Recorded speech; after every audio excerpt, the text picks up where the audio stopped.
Deus já resolveu tudo. Isso aí. Deus já resolveu tudo. Tudo o que, pastor? Tudo. Você pode dizer para o seu irmão isso? Diga: Deus já resolveu tudo. Pode sentar no seu lugar. Abra sua Bíblia, por favor. Atos dos Apóstolos, 5º livro do Novo Testamento. Atos dos Apóstolos. Escute. Quero que você leia comigo, tá? Capítulo 9, eu quero ler o versículo 10 até o 12.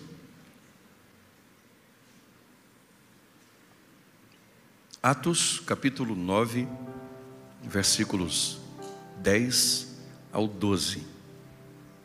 Quem encontrou, diga amém já. Atos, capítulo de número 9, versículos 10 ao 12. Diz assim a palavra de Deus: Em Damasco havia um discípulo chamado Ananias. O Senhor o chamou numa visão. Ananias. Eis-me aqui, Senhor, respondeu ele.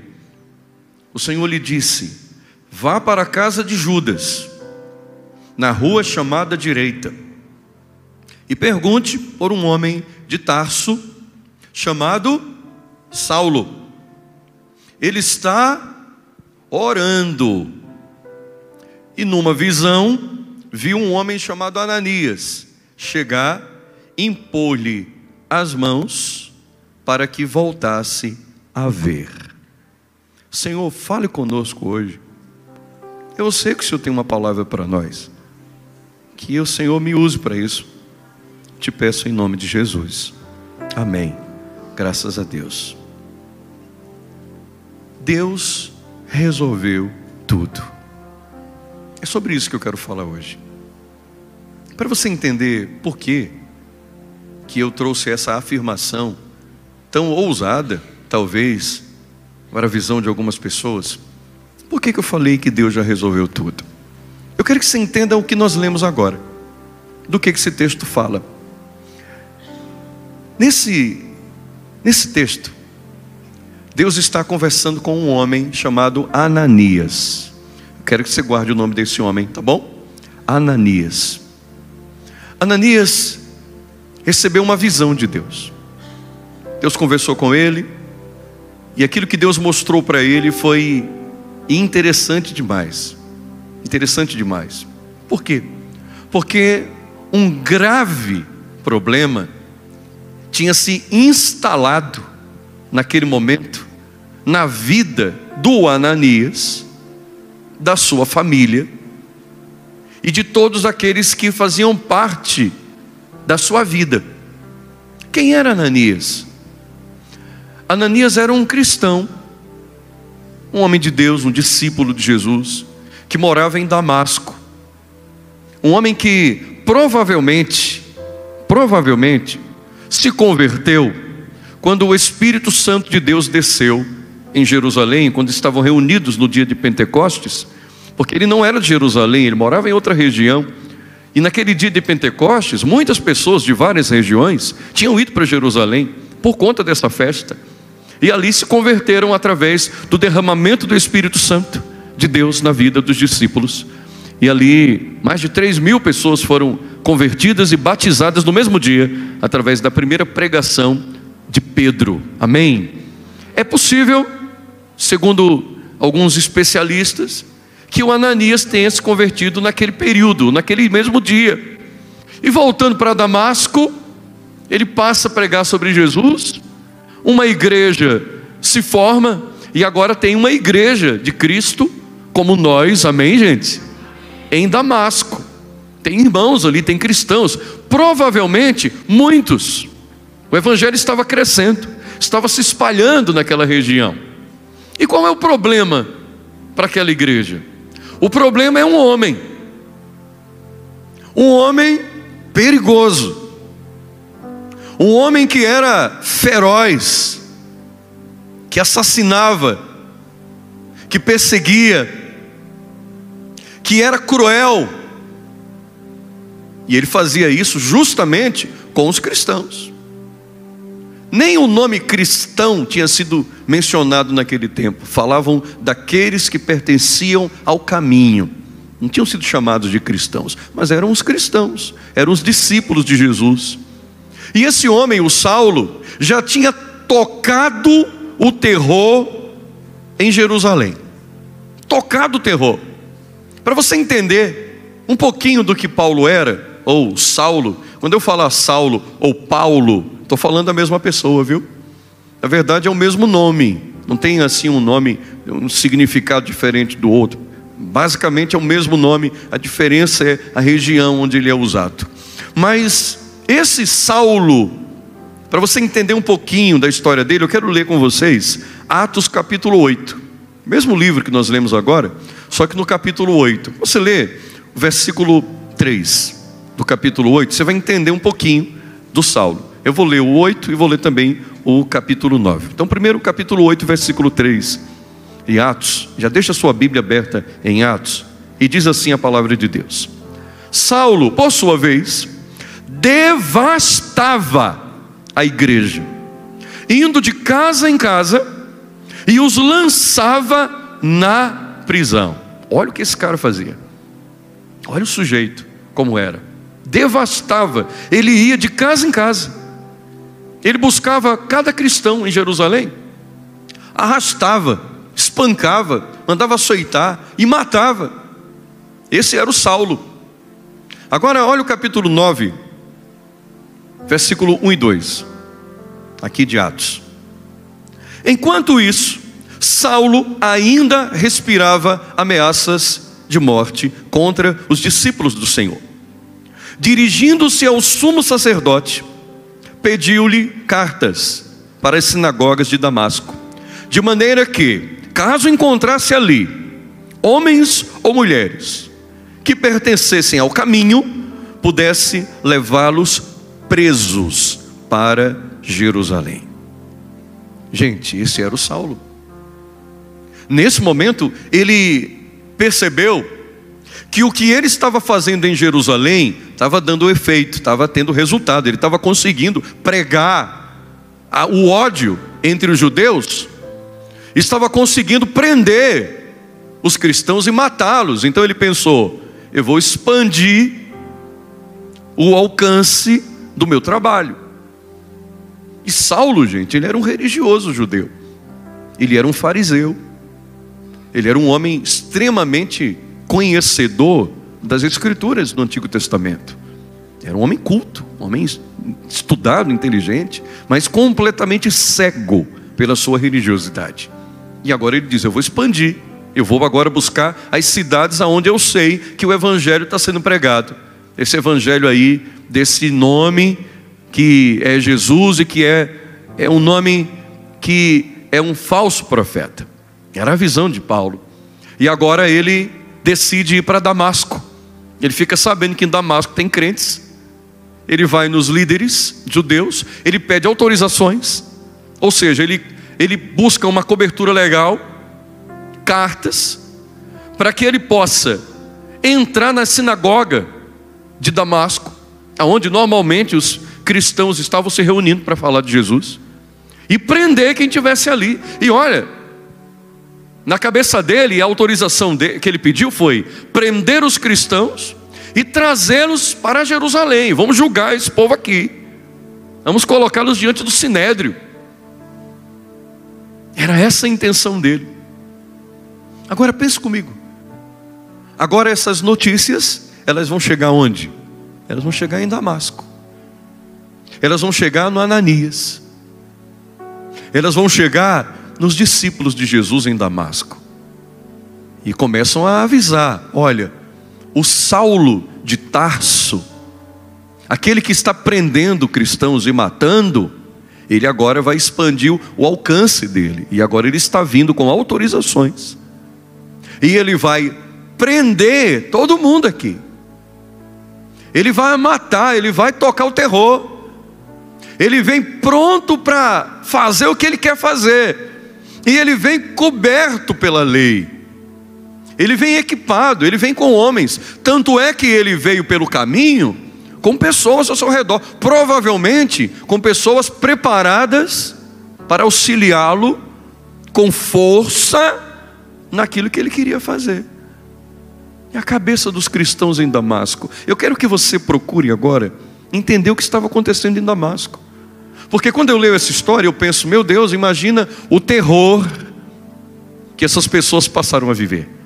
Na iminência de uma prisão, de uma morte, de algo que viria de forma devastadora. Porque essa é a expressão que Lucas, o escritor do livro de Atos, usou para descrever o que o Saulo fazia. Devastação na igreja. Eles estavam esperando isso.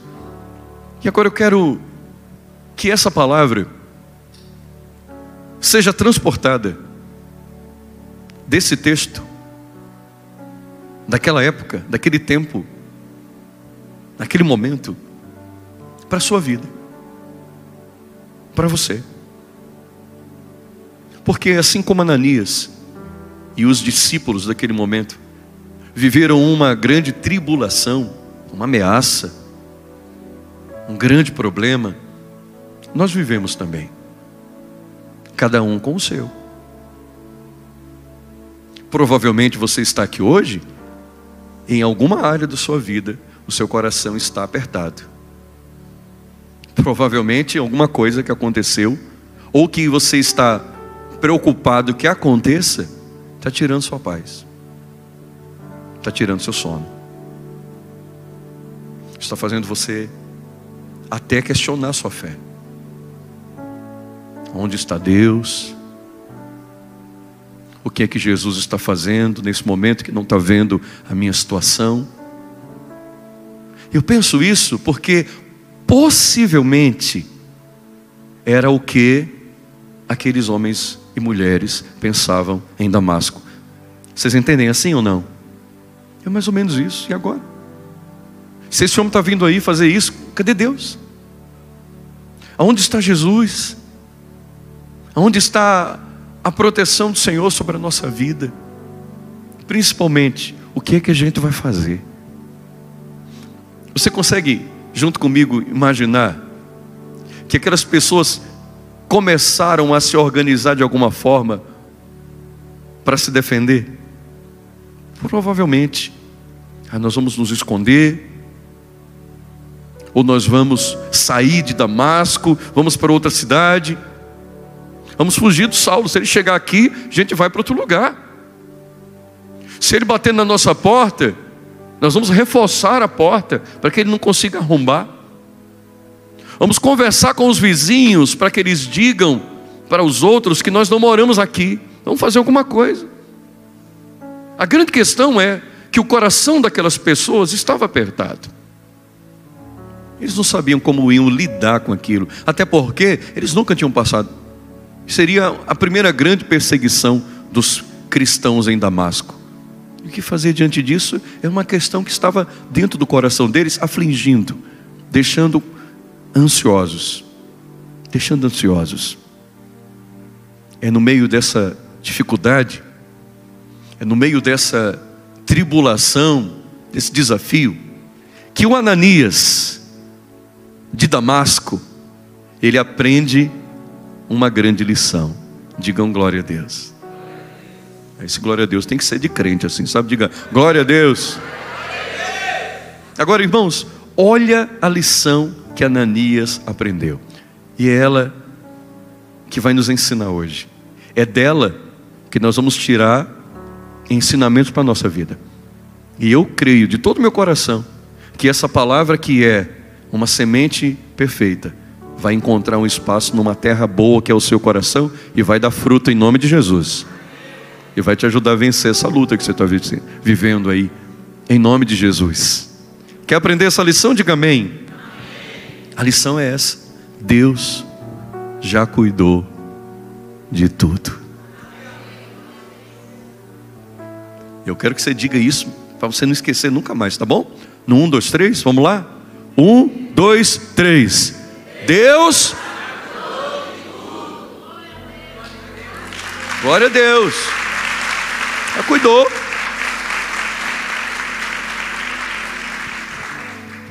Essa lição, ela não foi aprendida facilmente pelo Ananias. E também não aprendemos facilmente a lição ou o ensino. Não temos um entendimento fácil de que Deus está cuidando de tudo. Sabe por quê? Porque as situações colaboram para que eu tenha um pensamento justamente o contrário desse. Porque no momento que eu disse para você agora que Deus já cuidou de tudo, algumas pessoas aqui, mesmo que não admitam, mesmo que inconscientemente, pensaram assim: como? Se a realidade dos fatos, se o que os meus olhos veem é diferente do que o pastor acabou de falar. Porque eu posso hoje dizer: olha, Deus já cuidou de tudo, e você pensar: mas eu ainda estou doente. Mas a minha família ainda está vivendo uma situação desagradável. Ah, se Deus cuidou de tudo, por que essa situação ainda não mudou? Por que a minha vida ainda está desse jeito? Se Deus cuida de tudo, por que os meus olhos ainda não conseguem ver essa realidade? Eu vou te mostrar aqui algumas coisas.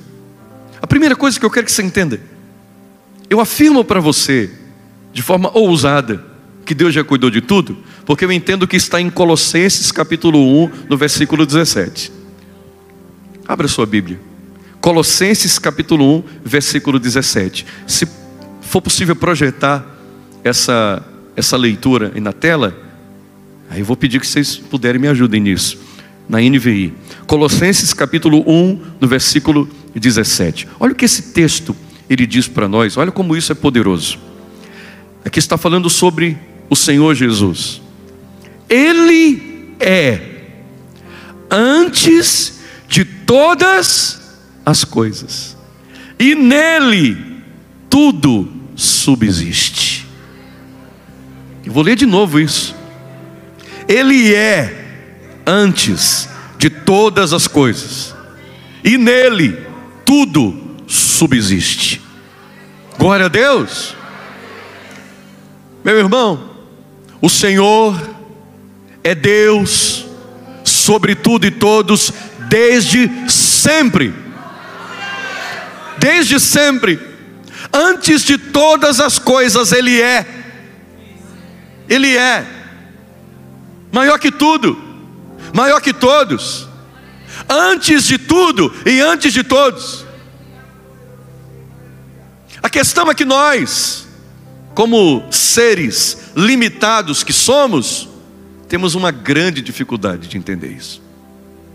Porque normalmente nós baseamos a nossa luta, a nossa capacidade de vitória, no que somos,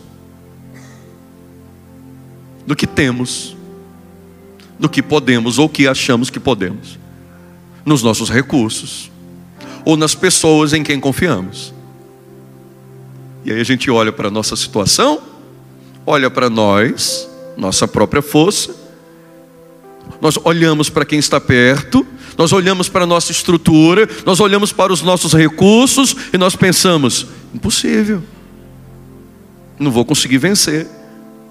Entender que Deus já cuidou de tudo é entender além da sua própria capacidade de resolver alguma coisa, e até olhar além do que você consegue constatar, do que você consegue enxergar. Afinal de contas, olha aqui, gente, nós interagimos com a nossa vida, com o que está ao nosso redor, usando a nossa capacidade de sentir, de ver, de perceber as coisas. Nós usamos os nossos sentidos. É assim ou não é? Por exemplo, eu sei que uma pessoa está aqui porque eu consigo enxergar. Estou olhando para o meu irmão aqui, eu sei que ele está aqui. Por que eu sei que ele está aqui? Porque eu estou vendo ele. Os meus olhos, a minha visão me diz que ele está aqui. Então eu interajo com esse ambiente com a minha visão também. Eu vejo você, você me vê. Nós conseguimos nos comunicar através da visão. Eu consigo ouvir a minha voz, eu consigo ouvir o seu amém, o seu glória a Deus. Então eu sei que você está aqui. eu consigo cheirar, eu consigo tocar, eu interajo com o ambiente ao meu redor, com a minha própria vida, com o mundo, através dos meus sentidos. E facilmente eu posso ser limitado na minha vida por eles. Eu posso imaginar que a minha vida, ela é apenas o que eu consigo ver, tocar, cheirar, sentir. Você entende? Eu só vou conseguir entender que Deus está cuidando de tudo se eu mudar o nível da minha percepção da minha própria vida e das minhas próprias lutas. Se eu continuar vendo como humano, eu vou sempre depender da minha humanidade para vencer as minhas lutas. E como é lindo quando a palavra de Deus diz: maldito o homem que confia no homem, que faz da humanidade a sua força. O Senhor está dizendo: muda de nível. Muda de nível. Para de confiar apenas em você. Para de entender apenas o que você vê. Porque nós não vivemos pelo que vemos, nós vivemos pelo que cremos, no nome de Jesus. Pode dar glória a Deus, pode aplaudir. Eu vivo pela fé. A fé é a certeza daquilo que não se vê. É a convicção daquilo que eu espero. Então a fé é ir além do que eu consigo tocar, sentir, perceber com as minhas limitações humanas. Amém, gente? Quer ver outro texto? Para dar uma pancada na cabeça da gente? Apocalipse, último livro da sua Bíblia. Apocalipse capítulo 22, versículo 13. Apocalipse capítulo 22, versículo 13. Facinho de achar esse livro, né? O último livro da sua Bíblia. Apocalipse capítulo 22, versículo 13. Olha o que diz aqui: eu sou o Alfa e o Ômega, o primeiro e o último, o princípio e o fim. Meu Deus do céu. Meu Deus do céu. Vamos ler de novo. Não, meu Deus. Eu sou o Alfa e o Ômega, o primeiro e o último, o princípio e o fim. Glória a Deus. Aleluia. Ah, pastor, e o que esse texto quer dizer? Eu vou te ensinar. O Alfa é a primeira letra do alfabeto. O Ômega é a última. Por isso que ele diz: eu sou o primeiro e eu sou o último. Eu sou o primeiro, eu sou o princípio e eu sou o fim. Sabe o que Deus está dizendo? Eu estava no começo, antes de todas as coisas, e eu já estou no fim de todas as coisas.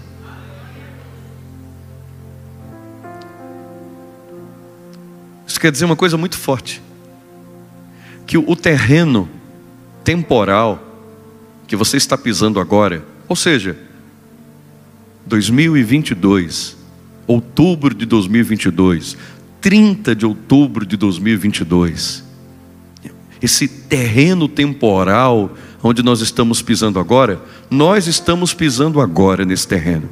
Deus já pisou. O terreno que você está pisando agora, Deus já passou por ele. O terreno de amanhã, Deus já passou por ele. Novembro de 2023, Deus já passou por ele. Dezembro, Deus passou por ele. 2050, Deus passou por 2050.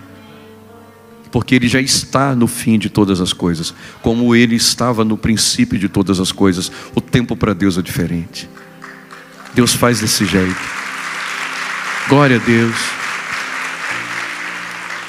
Então, em nome de Jesus, entenda: Deus já resolveu aquilo que hoje é uma grande dificuldade para você vencer. Deus já passou por esse caminho e Deus já resolveu. E eu vou te mostrar isso aqui. Vou te mostrar nessa história. Perceba o que aconteceu aqui. Os crentes de Damasco estavam angustiados. Foi isso mesmo? Por quê? Porque o Saulo estava vindo aí. anunciou para todo mundo: vou prender todo mundo, vou tocar o terror. Desespero dos crentes de Damasco, não sabem o que fazer. E agora, Ananias estava orando a Deus. Ananias deve ter feito um culto de oração, dizendo: Senhor, abre a porta. Ah, meu Deus, faz um milagre. Ah, meu Deus, resolve. Ah, meu Deus, o Saulo está vindo aí. Ah, meu Deus, o que é que a gente vai fazer? Ah, Senhor, meu Deus do céu. Enquanto eles estavam angustiados e preocupados, estava vindo o Saulo pelo caminho de Damasco. Ah, vem o Saulo com seus soldados, com as suas cartas, cheio de si, cheio de convicções: vou prender todo mundo, eu tenho o poder, eu tenho a autoridade, eu estou certo. O povo angustiado, e agora, meu Deus, o que é que vai ser? No meio do caminho acontece algo interessante. Glória a Deus. Atos capítulo 9, vamos ler. Atos capítulo 9, no versículo de número 3. O que é que está acontecendo com os crentes de Damasco? Como eles estão angustiados, como eles estão desesperados. Senhor, o que é que vai ser de nós? Onde é que Deus está? Vamos lá. Atos capítulo 9, versículo 3. Em sua viagem, quando se aproximava de Damasco, aqui é o Saulo viajando, viu? Quando se aproximava de Damasco, preste muita atenção, em nome de Jesus, de repente brilhou em seu redor uma luz vinda do céu. Ele caiu por terra e ouviu uma voz que lhe dizia: Saulo, Saulo, por que você me persegue? Saulo perguntou: quem és tu, Senhor? Ele respondeu: eu sou Jesus, a quem você persegue. Levante-se, entre na cidade, alguém lhe dirá o que você deve fazer. Os homens que viajavam com Saulo pararam emudecidos, ouviam a voz, mas não viam ninguém. Saulo levantou-se do chão e, abrindo os olhos, não conseguia ver nada. E os homens o levaram pela mão até Damasco. Por 3 dias ele esteve cego, não comeu e nem bebeu. Amém. Os cristãos estavam desesperados com o que ia acontecer quando Saulo chegasse. Deus já tinha ido no caminho. Deus já tinha parado o Saulo. Deus cegou o Saulo. Deus falou com ele.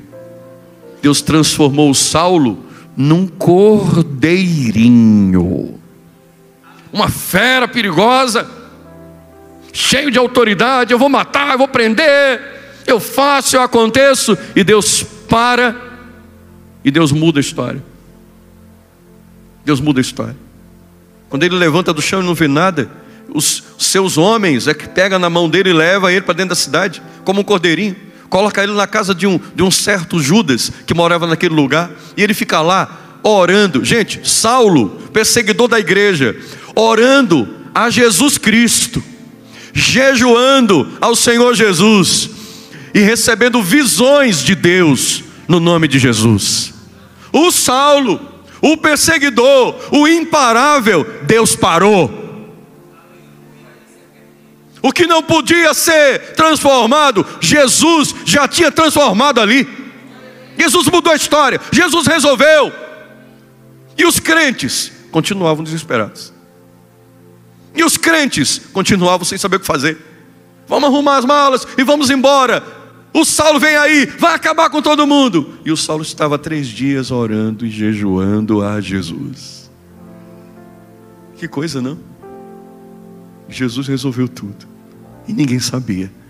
Interessante. Só quem sabia eram os seus soldados. Só quem sabia era esse Judas, que a Bíblia não diz quem é, mas ele ficou na casa dele. Somente. E aí Jesus vai falar com Ananias. Sabe o que Jesus diz? Ananias, deixa eu falar com você uma coisa. Aí o Ananias disse: pronto, é a oportunidade que eu tenho de falar com o meu Senhor. Ele sabe da angústia que eu tenho. Provavelmente ele vem aqui me dar uma visão sobre alguma coisa, e eu já vou dizer para ele o que está acontecendo. Quando Jesus diz: ei, Ananias, deixa eu falar com você, ele diz: fala, Senhor, o que é que o Senhor quer de mim? Jesus diz assim, ó: eu tenho algo para você fazer. Pode falar, Senhor. Pode falar. Estou cheio de problema. Tem um homem aí vindo acabar com a gente. Mas o que o Senhor falar, eu faço. Pronto, então é o seguinte. Você vai lá na rua, chamada direita, e você vai numa casa de um certo Judas que mora lá. Quando você chegar lá, tem um homem lá. Um homem que faz 3 dias que está orando, jejuando. E ele já teve uma visão. Na visão que eu dei para ele, ele via um homem chamado Ananias impor as mãos sobre ele para ele ficar curado. E o Ananias disse: amém, Senhor, que glória, eu vou lá, eu vou ser usado pelo Senhor para abençoar esse homem, eu vou. Como é o nome dele? Saulo de Tarso. Presta atenção. Você acha que o Ananias ficou feliz? Ficou não, meu irmão. Claro que não ficou. Ele ficou agoniado. Ele ficou com medo. Ele disse para Jesus, ele disse assim: ó, Senhor, presta atenção, eu acho que o Senhor não está muito bem informado. Ananias, viu? Eu acho que o Senhor, algum anjo não levou a resposta rápida. Mas deixa eu contar para o Senhor quem é esse cara. Eu sei quem é esse cara. As notícias já chegaram aqui, chegaram antes do céu. Como é que pode, Senhor? Ananias, tenho ouvido muita coisa sobre esse homem. Ele, lá em Jerusalém, matou cristãos, prendeu cristãos. É um terrorista. O cara é da Al-Qaeda dos fariseus. O cara é terrorista. O cara é brabo. E ele está vindo para cá. E aí o senhor já está me dizendo que ele chegou, né? Pois é. Mas o senhor sabe o que ele veio fazer? Eu acho que o senhor não sabe. Ele veio com autorização dos líderes lá para prender a gente, Senhor. Então, o Senhor está me mandando na casa dele. O Senhor está colocando uma ovelha na boca do lobo. O Senhor tem consciência do que o Senhor está fazendo. Foi o Ananias, ele fez isso. Ele disse isso para Jesus. Jesus disse assim: ô rapaz, eu vou usar as minhas palavras, viu? Você não sabe de nada. Eu já resolvi isso aí para você. Já está tudo certo para você. Essa terra onde você vai passar, eu já passei. Nesse terreno onde você vai pisar, eu já pisei, Ananias. Eu já resolvi. O cara que veio te prender, eu converti. O cara que veio prender cristão é um vaso escolhido por mim para sofrer em meu nome. Ele vai ser o homem que vai levar o meu evangelho aonde você não consegue, vai levar para os gentios. Eu escolhi ele para isso. Ele vai pagar um preço pelo meu nome. Então você não está sabendo de nada. Eu já resolvi tudo. Vai lá. E o Ananias foi. Quando o Ananias chegou, ele não precisou fazer mais nada. Deus já tinha resolvido tudo. Quando ele entra na rua, na casa onde Deus tinha dito, Saulo está lá, provavelmente de joelhos, chorando, cego. 3 dias sem comer nada, sem beber nada, jogado no chão, na presença do Senhor. Não era mais o Saulo de Tarso, era um vaso escolhido do Senhor para levar o evangelho a toda criatura, porque a glória de Deus resplandeceu sobre a vida dele. Glória a Deus, meu irmão. Glória a Deus. É tão bonito que o Ananias chega convencido já. O Senhor já deu toda a questão para ele, já chegou lá pronto. Quando ele colocou a mão na cabeça do Saulo, ele disse: irmão Saulo, irmão Saulo, Jesus me mandou aqui, seja curado. Escamas caíram dos seus olhos, ele começou a enxergar, começou a dar glória a Deus, começou a pregar sobre Jesus. E ninguém entendia como aquele que chegou ali para prender estava agora falando que Jesus é o Messias. A igreja que estava desesperada entendeu uma grande lição: o Senhor já resolveu tudo. O que é que isso tem a ver com a sua vida? Tudo. Porque isso que está sendo para você um peso, o Senhor já passou por isso. E Ele já tem a saída, Ele já tem a resposta. problema é que a gente é cabeçudo. A gente é teimoso. E principalmente, nós somos ansiosos demais. Por isso, que em Mateus capítulo 6, no versículo 25, o Senhor Jesus começa a dar uma lição para nós. E eu quero, antes de orar por você, eu quero ler esse texto. Abra aí sua Bíblia, vá. Mateus, capítulo de número 6, no versículo 25. Encontraram? Amém? Mateus capítulo 6, no versículo 25. E eu vou ler a partir daí. Mateus capítulo 6, versículo 25. Portanto, eu lhes digo, não se preocupem com a sua própria vida, quanto ao que comer ou beber, nem com o seu próprio corpo, quanto ao que vestir. Não é a vida mais importante que a comida, e o corpo mais importante que a roupa? Observem as aves do céu, não semeiam, nem colhem, e nem armazenam em celeiros. Contudo, o Pai Celestial as alimenta. Não tem vocês muito mais valor do que elas? Quem de vocês, por mais que se preocupe, pode acrescentar uma hora que seja à sua vida? Por que vocês se preocupam com roupas? Vejam como crescem os lírios do campo, eles não trabalham e nem tecem. Contudo, eu lhes digo que nem Salomão, em todo o seu esplendor, vestiu-se como um deles. Se Deus veste assim a erva do campo que hoje existe, e amanhã é lançada ao fogo, não vestirá muito mais a vocês, homens de pequena fé?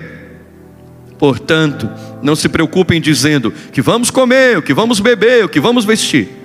Pois os pagãos é que correm atrás dessas coisas. Mas o Pai Celestial sabe o que vocês precisam delas. Busquem, pois, em primeiro lugar, o reino de Deus e a sua justiça. E todas essas coisas lhes serão acrescentadas. Portanto, não se preocupem com o amanhã, pois o amanhã trará as suas próprias preocupações. Basta cada dia o seu próprio mal.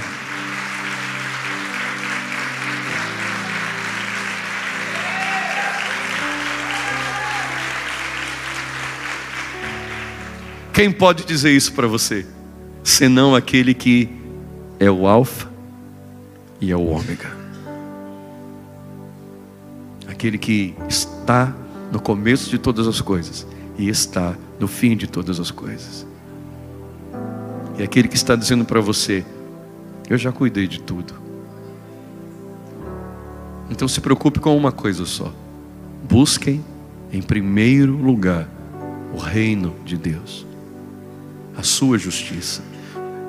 O que Deus está dizendo aqui é: se preocupem com a coisa mais importante. Se preocupem em ter o Senhor Deus na vida de vocês. Se preocupem em ter a vida de vocês completamente mergulhada no Senhor Jesus. Se preocupem em ser de Deus, porque o resto é uma consequência de ser de Deus.